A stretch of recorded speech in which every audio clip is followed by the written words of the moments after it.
مساء الخير يا فندم. مساء النور. ممكن تشرف معنا؟ جناب الصباش طالبكم يا فندم. يلا شوي بس لو سمحت، معلش.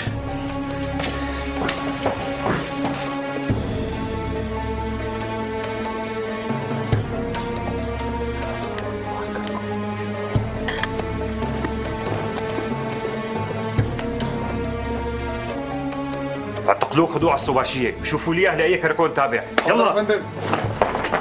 علقنا. تعال فار. انتم من انفار كركون؟ نعم يا فندم. باشا وش قال لك تيجي تراقب هون؟ نعم يا فندم. حرك حرك ماذا؟ لوين؟ حرك